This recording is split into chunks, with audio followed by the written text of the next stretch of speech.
They almost won. The side that lost, they came within hours of a different outcome. Here is how close it really was. Imagine a ship. It cost over $1 billion. It is the most advanced machine ever put on the water. It has radar that can see a bird from 50 miles away. It has guns that fire thousands of rounds every minute. It has missiles that can hit a target over the horizon. It is a floating fortress. Now imagine a plastic boat. It has 2 outboard motors. It is made of fiberglass and wood. It costs less than a used car. But it has one thing that makes the billion-dollar ship terrified. It has a missile bolted to the deck. And it is not alone. There are 50 of them, then 100, then 500. This is the nightmare of the Strait of Hormuz. This is the place where the most powerful navy in history meets the simplest tactic in history. It is a narrow stretch of water. At its thinnest point, it is only 21 miles wide. But the actual lane where the big ships sail is much narrower. It is only 2 miles wide. If you are standing on the deck of a destroyer, you can see land on both sides. You are in a hallway. In the open ocean, the big ship is king. It can see everything for hundreds of miles. It can hit you before you even know it is there. But in this hallway, the king is blind. The water is crowded. There are giant tankers carrying oil to the rest of the world. There are fishing boats. Thousands of radar echoes bounce off the waves and the land. The big ship's computer is trying to sort through all of it. It is looking for a threat. But a fast attack craft looks like a fishing boat. It moves like a fishing boat. Until it doesn't. This is what military people call a swarm. The idea is simple. You cannot kill everyone. A billion-dollar ship has a limited amount of ammunition. It has a limited amount of time. If you send 1 boat, the ship destroys it in seconds. If you send 10 boats, the ship destroys them all. But if you send 100, the math starts to change. The ship has to pick a target. It has to track it. It has to fire.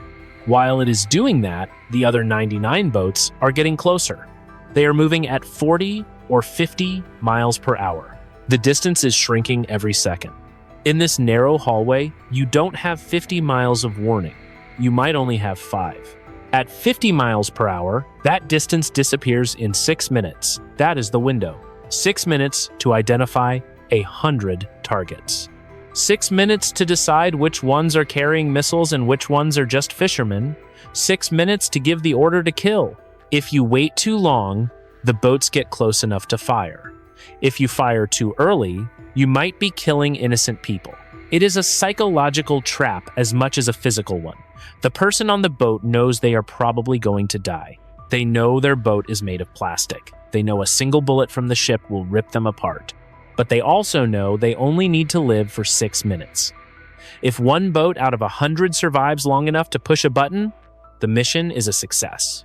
1 missile hit can cripple a billion-dollar ship. It can kill hundreds of sailors. It can change the history of the world. The people who build these small boats understand this. They don't build them to last. They don't build them to be comfortable. They build them to be cheap and fast. They build them to be disposable. It is the logic of the honeybee. A single bee cannot kill a bear, but 1,000 bees can make the bear run away.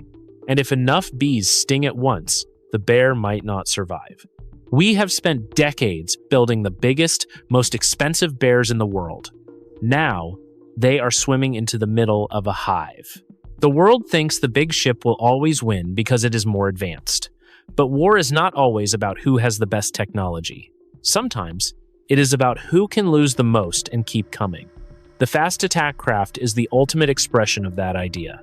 It is a gamble. It is a bet that 100 cheap things are better than 1 expensive thing.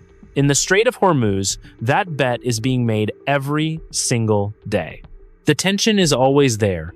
The boats are always watching. The ships are always ready to fire. Everyone is waiting for the moment the window opens. The turning point happens on a Tuesday morning. The sun is high and the heat is already heavy. A single destroyer is moving through the narrow lane of the Strait of Hormuz. It is surrounded by massive tankers. The tankers are moving slowly. Everything seems normal. But then, the radar operator sees something. He sees another. Then 10 more. This happens every day. The small boats usually come close to see what the big ship is doing. They drive in circles, they take pictures, then they go home. The sailors on the big ship call it harassment. It is annoying, but it is not war. But this morning is different. The dots on the radar are not driving in circles. They are moving in a straight line. They are moving at 40 miles per hour, and they are heading directly for the destroyer. This is the moment where everything changes. This is the turning point. The commander of the big ship has a book of rules. These rules tell him when he is allowed to fire. In a normal war, the rules are easy. If you see the enemy, you shoot them. But this is not a normal war. The big ship is in a crowded hallway. There are civilian ships everywhere. If the commander fires his big guns, he might hit a tanker full of oil. If he fires his missiles, he might hit a fishing boat. He has to be sure. He has to wait until he knows for certain that the small boats are attacking. But the small boats are moving fast. Every second the commander waits, the boats get half a mile closer. He picks up the radio. He tells the boats to turn away. They do not answer. He tells them again. They do not answer. He orders his crew to prepare the guns, but he does not give the order to fire. Why? Because if he fires first, he is the one who started the war. The world will see a billion-dollar ship destroying small plastic boats. They will see a giant attacking a flea. The political cost of firing first is massive, so he waits. He waits for the small boats to show a weapon. He waits for them to lock their radar onto his ship. But the people on the small boats know this. They know the commander is trapped by his own rules. They use those rules against him. They keep their missiles hidden under tarps. They keep their radars turned off.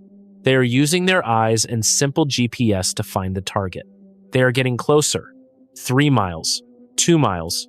At 2 miles, the big ship is in a desperate situation. If the small boats fire a missile now, it will only take 6 seconds to hit the hull. 6 seconds. The automated guns on the ship are fast, but they are not magic. They need time to find the target. They need time to aim. They need time to shoot down a missile that is flying just feet above the water. This is the window of survival. For the small boats, this is the most dangerous moment of their lives.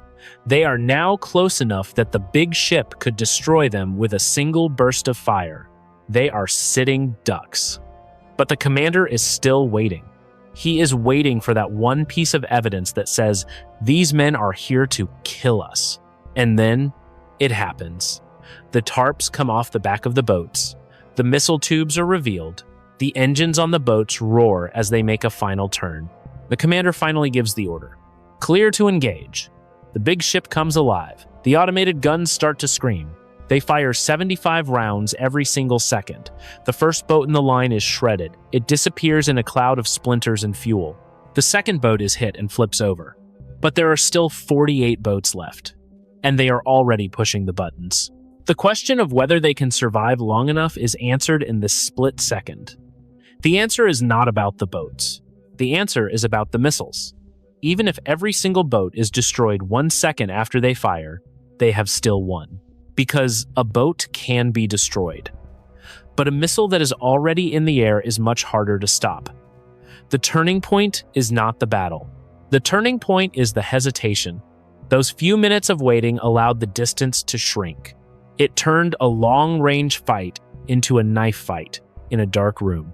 And in a knife fight, it doesn't matter how much money you have in your pocket. It only matters who stabs first. The missiles are off the rails. The birds are in the air. The boats have done their job. Now, the billion-dollar ship has to survive the next 6 seconds. The missiles are in the air now. They are skimming just a few feet above the white caps of the waves. To the computers on the destroyer, these missiles are called vampires. They are fast, they are low, and they are very hard to see. On the bridge of the billion-dollar ship, the sound of the alarm is constant. It is a high-pitched scream that tells everyone they have seconds to live. The human sailors cannot react fast enough to what is happening. The ship's brain takes over. This is a computer system designed to track and kill dozens of targets at the same time. In a normal fight, the computer would have plenty of time. But in this narrow hallway, the distance has been compressed to almost nothing. The computer is trying to sort through the chaos. It sees the missiles, It also sees the burning remains of the small boats.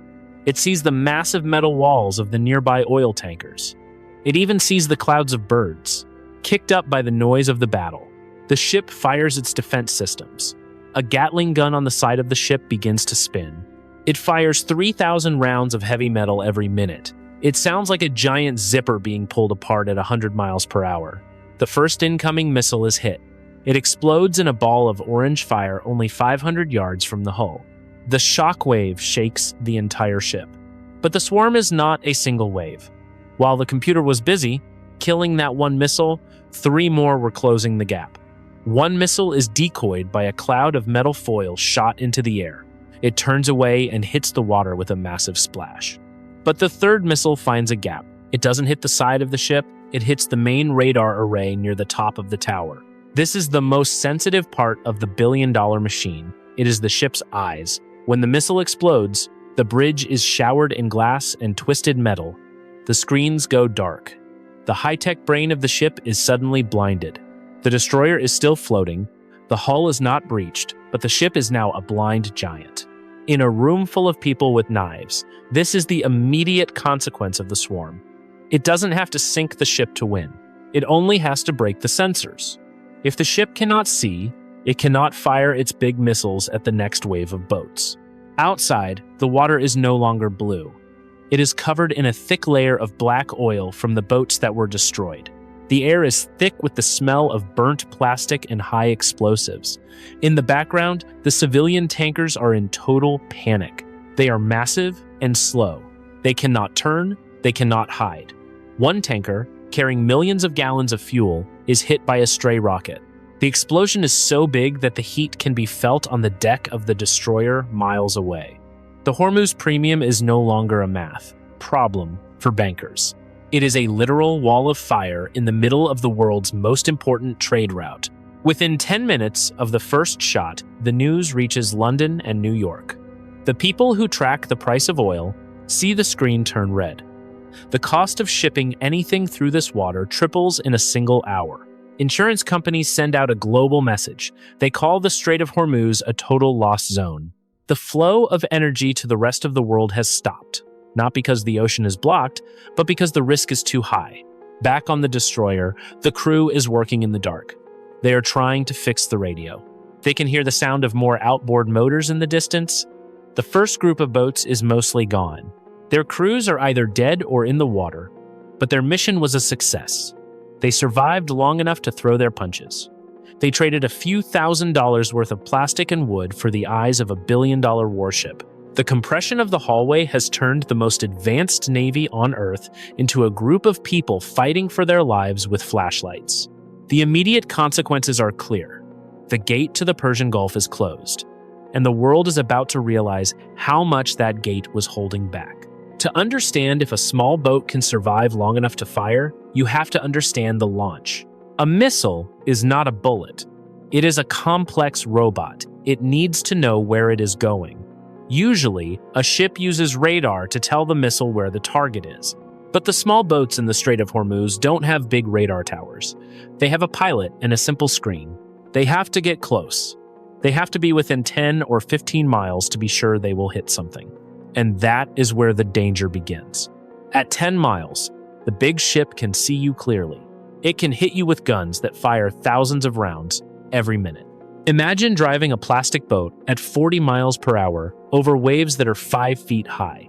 The boat is bouncing so hard that your teeth ache. The wind is screaming in your ears.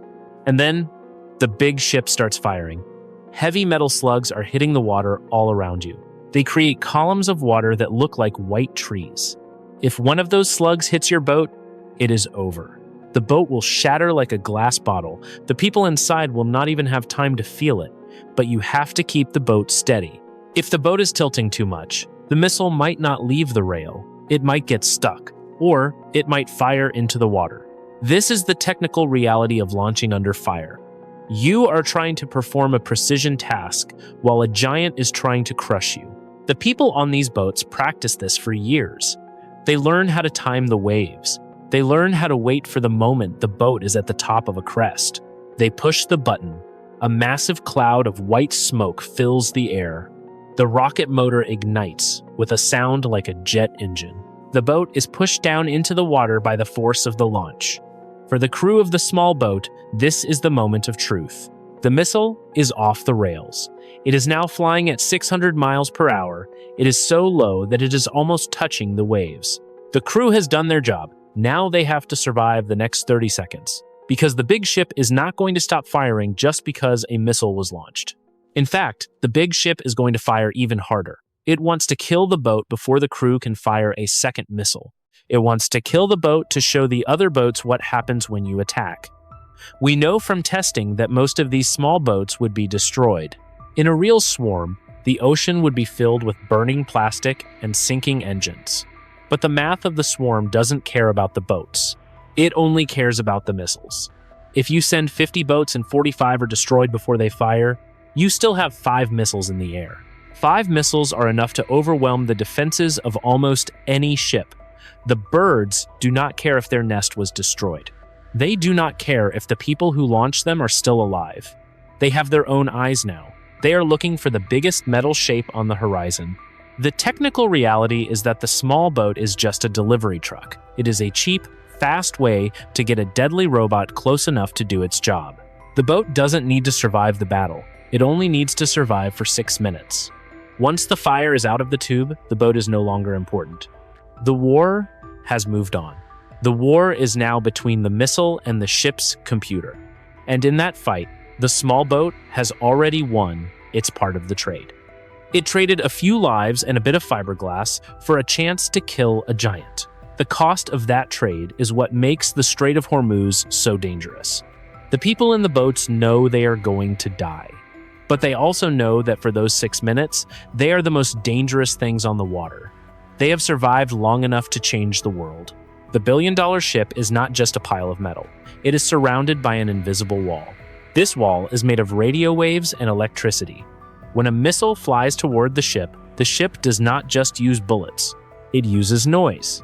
It screams at the missile with powerful transmitters. It tries to confuse the missile's brain. It tells the missile that the ship is actually miles away from where it really is. Or it tells the missile that the ship has disappeared entirely. This is called electronic warfare. For decades, we thought this wall was perfect. We thought no missile could ever get through it. But there is a fatal flaw in the design. The wall only works if you have time to see the threat coming. In the narrow hallway of the Strait of Hormuz, the threat is too close. The distance is too short for the noise to work. The ship's transmitters are like a man trying to shout down a riot. The small boats are launching missiles that are not easily confused. Some of these missiles are dumb. This sounds like a bad thing, but it is actually their greatest strength. They do not rely on complex radar signals that can be jammed. They use simple cameras that look for the shape of a ship. They use sensors that look for the heat of a massive engine. You cannot jam a camera with radio waves. You cannot tell a heat seeker that the sun is actually a destroyer. The invisible wall of electronics begins to crumble under the pressure. Then, the ship falls back to its second layer of defense. This is the lead wall. These are the automated guns. They are famous for their sound. They fire so fast that you cannot hear the individual shots. It is just one long, terrifying growl. They are designed to create a curtain of metal in the air. In theory, nothing can pass through that curtain. Not a missile, not a boat, not a bird. But guns are machines. Machines have limits. They have to reload their ammunition. Their barrels get so hot that they can warp the metal. A single gun can kill 10 boats. It can probably kill 20. But the swarm is not 10 or 20. The swarm is 50. The swarm is 100. While the gun is busy tracking and destroying one boat, 5 more are moving into position. The gun's computer has to make a choice every millisecond. It has to decide which boat is the biggest threat. If it chooses the wrong one, the wall breaks. The human element on the ship starts to fray. The sailors are watching the screens. They see the dots getting closer and closer. They hear the guns firing until they are red hot. They see the smoke from the boats they have already destroyed. But the smoke is actually helping the enemy. The small boats are driving into the clouds of black smoke. They are using the wreckage of their friends as a shield. They are using the chaos to hide their own movements. The swarm does not care about casualties. This is the most important part of the strategy. In a normal war, if a group loses half of its people, it stops fighting. The survivors run away. But the people in these boats have already accepted their fate. They keep coming even as the water turns black with oil and blood. They keep driving forward even as the boats next to them explode. The invisible wall of modern tech is built for a clean fight. It is built for a fight where the enemy wants to live. It is not built for a fight against 100 people who are willing to die just to get close.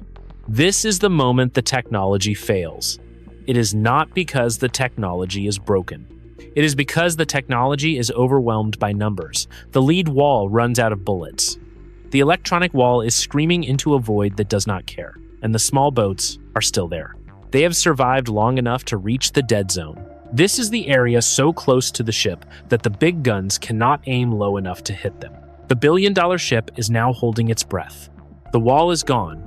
Only the steel of the hull remains. And the boats are right there. They are so close that the sailors can see the faces of the people on board. The battle of the wall is over. The battle for the ship is just beginning. One missile hit a billion-dollar ship. One missile hit a tanker. The fires are still burning in the Strait of Hormuz. But the real damage is happening thousands of miles away. It is happening in air-conditioned offices in London and New York.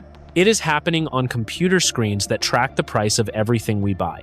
This is the economic ripple, and it is more powerful than any explosive. Most people think a blockade is made of ships and mines. They think you need a massive navy to stop the world's trade. But the small boats just proved that you don't. You just need to make people afraid. The moment the news of the first hit reached the world, the Hormuz Premium was born. This is a fancy way of saying everything just got more expensive. Traders in New York saw the video of the burning tanker.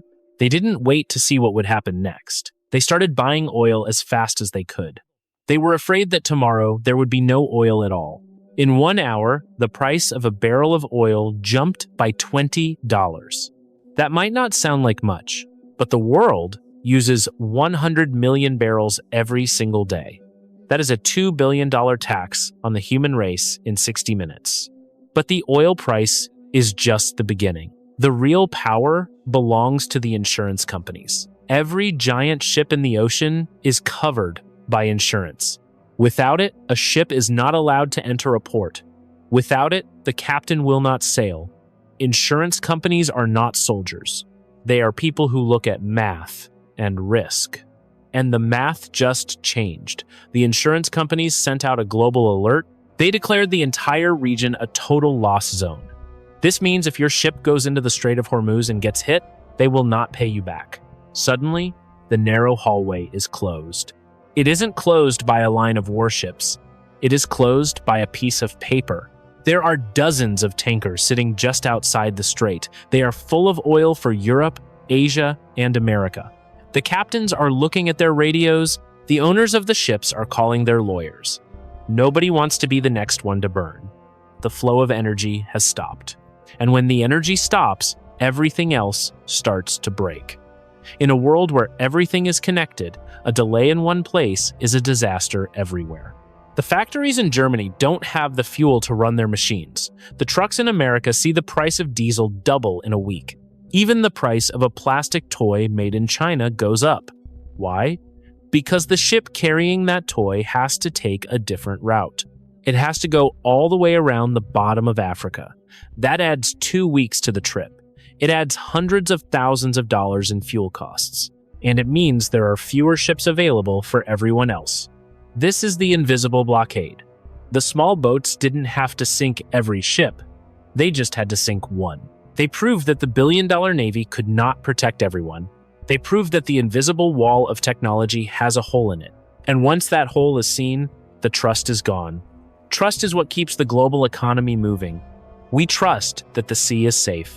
We trust that the oil will arrive. We trust that the price today will be the same tomorrow. The swarm destroyed that trust in 6 minutes. The world is now looking at the map differently. Every narrow waterway now looks like a trap.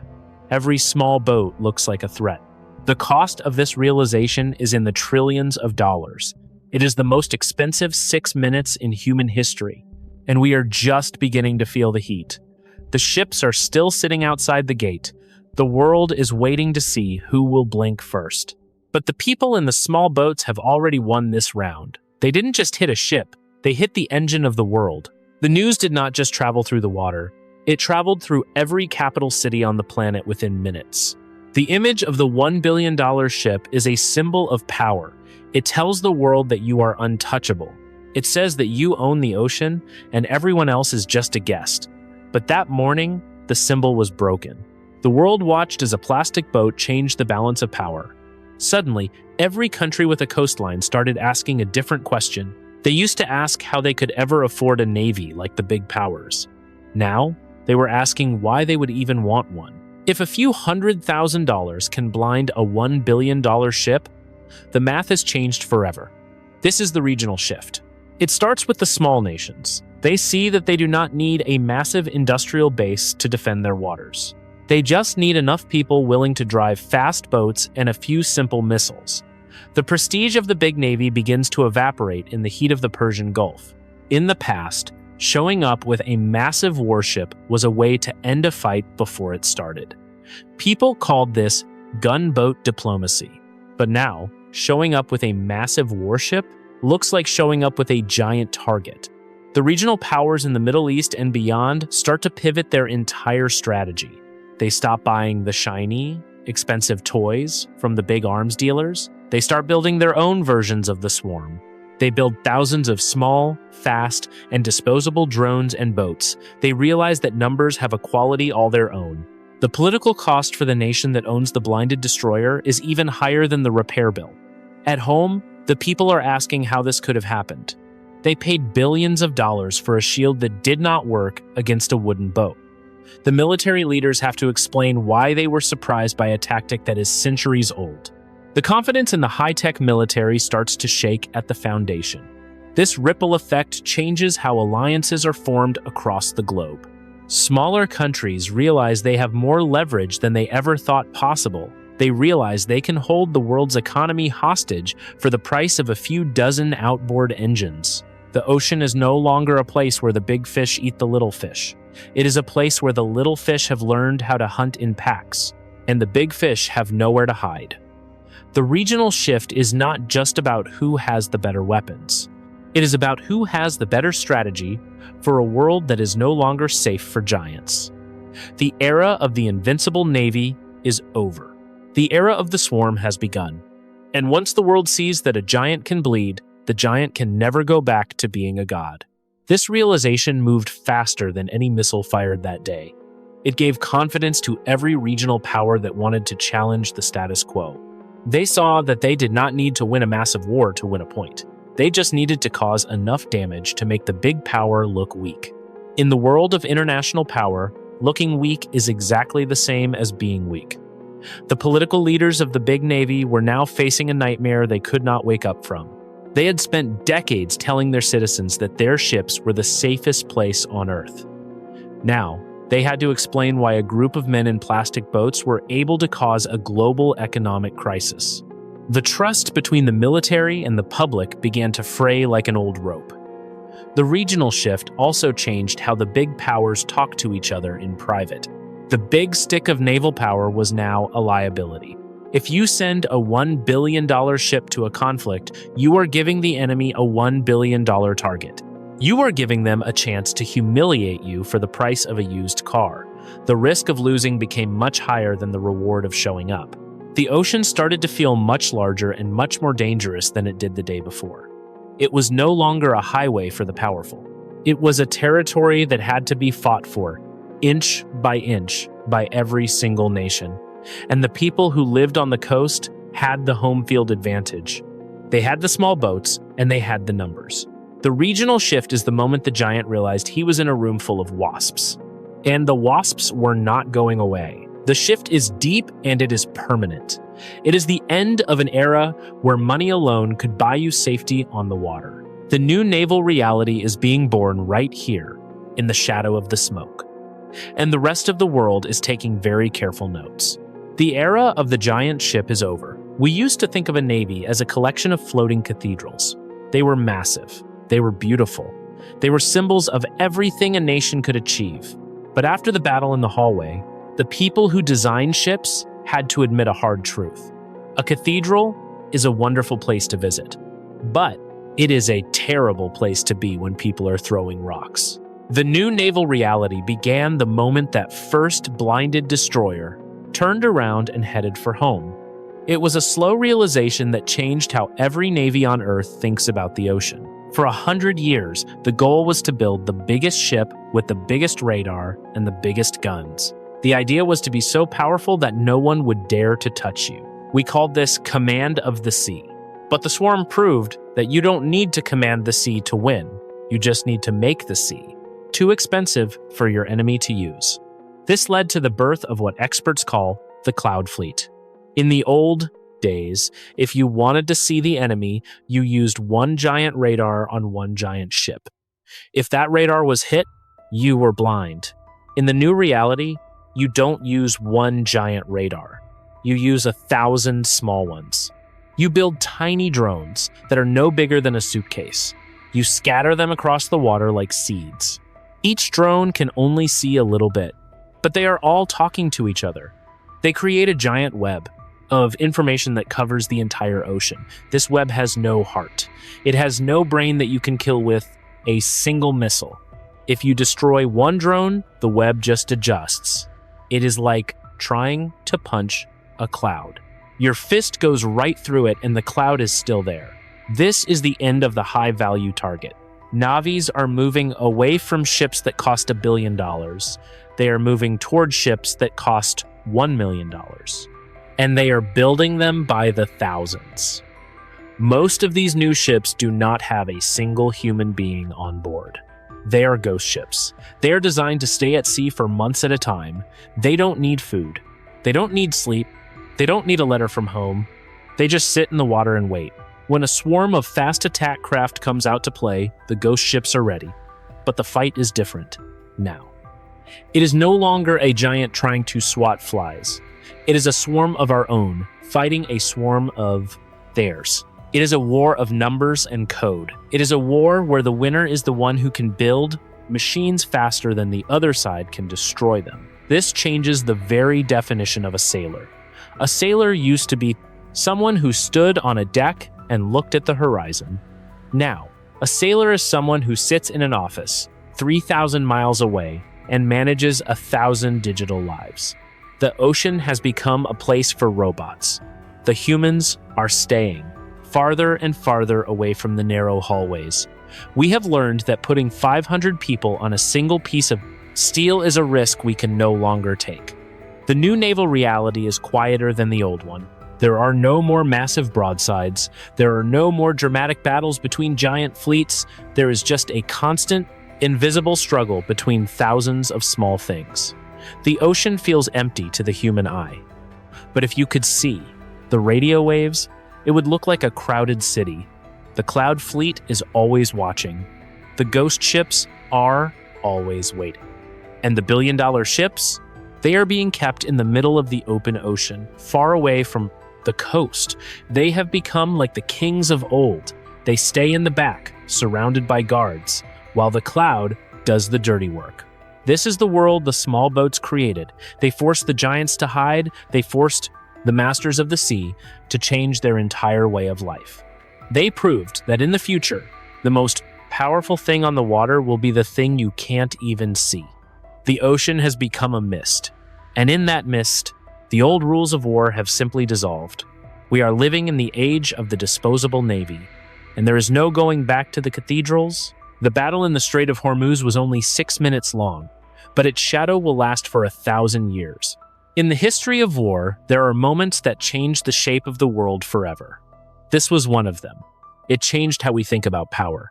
It changed how we think about the map of our planet. Before this, the ocean was a highway for the strong. If you had the biggest fleet, you went wherever you wanted.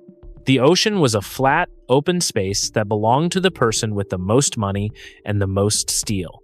Now, The ocean is a collection of walls. Every narrow place in the sea is now a potential graveyard for $1 billion ship. Think about the map for a second. Look at the places where the land almost touches.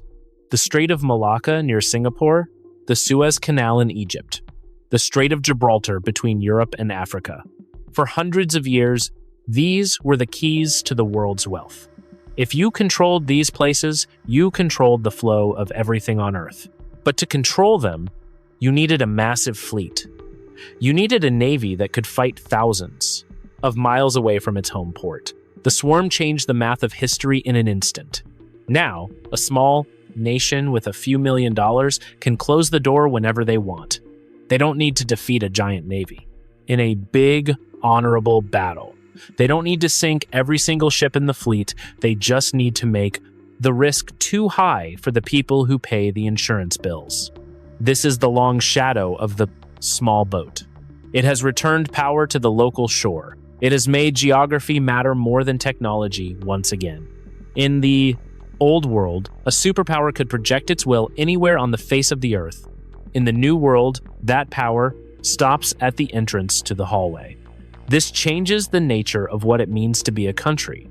It means a small nation can say no to a global giant. And for the first time in a century, the giant actually has to listen. The spear of the empire has finally reached its physical limit. History is always a cycle of weapons and armor. The spear gets longer and sharper. The shield gets thicker and stronger. Then, someone invents a new way to throw the spear that the shield was never built to stop. The small boat was that new way. It was a return to the very basics of warfare. It was the realization that enough cheap things can overcome any expensive. This lesson is now being taught to every young officer in every military academy. They are learning that the era of the invincible platform is dead. The ghost of that first plastic boat haunts every captain who sails into a narrow sea. They look at every fishing boat on the horizon with deep suspicion. They look at every radar blip with a cold feeling in their stomach. The sea is no longer a place of quiet confidence for the powerful. It is a place of constant, low-level anxiety. The long shadow isn't just about ships and missiles. It is about the end of an era where one side had all the answers. We are moving into a world that is much more fractured than before. It is a world where the map is full of no-go zones for the big powers. It is a world where the big and the slow are at the mercy of the small and the fast. This shift will outlast the ships that were lost that day. It will outlast the governments that ordered the first boats into the water. It is a fundamental change in how human beings fight over the surface of the earth. The ocean used to be the thing that connected our civilizations together. Now, the ocean is being divided into thousands of invisible boxes, and each box is guarded by a swarm that doesn't care about the rules of the past. This is the world our children and their children will inherit, a world where the giant is still a giant. But the giant has to be very, very careful about where he decides to step. The shadow of the 6-minute battle is long, and we are all living in it now. We have reached the end of our journey through the narrow hallway of the Strait of Hormuz. We have watched as the most powerful navy in history met its match in a plastic boat. It is easy to think of this as just a story about missiles and metal, but the reality is much more important for our future. The Battle of the Swarm teaches us things that will shape the next 100 years of human history. Here are the 5 hard lessons we have learned from this scenario. The first lesson is that numbers have a quality all their own. For a long time, the world believed that better technology would always win. We believed that a $1 billion ship was worth more than 1,000 cheap boats. But the swarm proved that math is not that simple. A single ship, no matter how advanced, can only look at so many things at once. It can only fire so many bullets before it has to stop and reload. In a fight between one giant and 100 wasps, the giant only has to miss once. The wasps only have to hit once. In the future, the side that can build the most stuff will have a massive advantage over the side that only builds the best stuff. The second lesson is that geography is the ultimate weapon. High technology works best when you have thousands of miles of open space. It works best when you can see the enemy coming from over the horizon.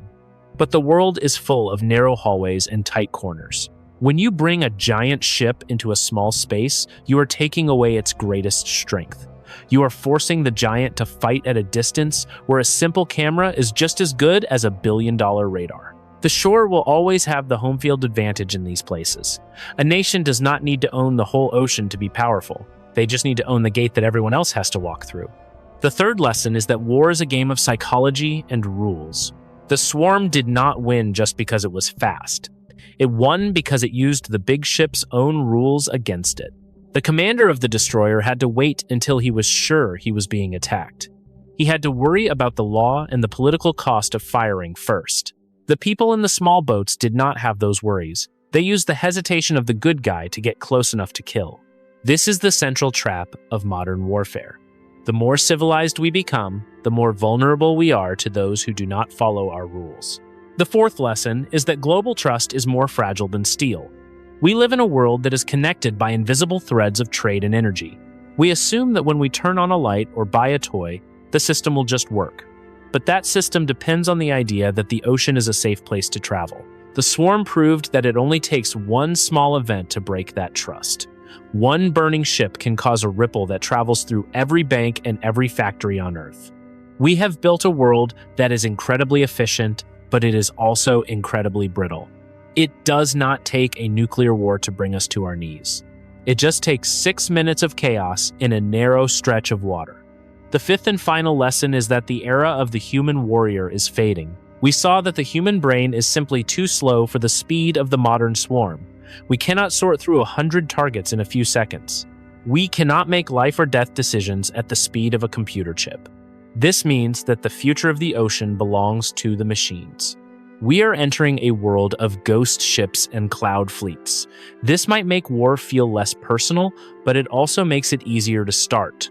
When there are no sailors on the ships, the cost of a battle is just money.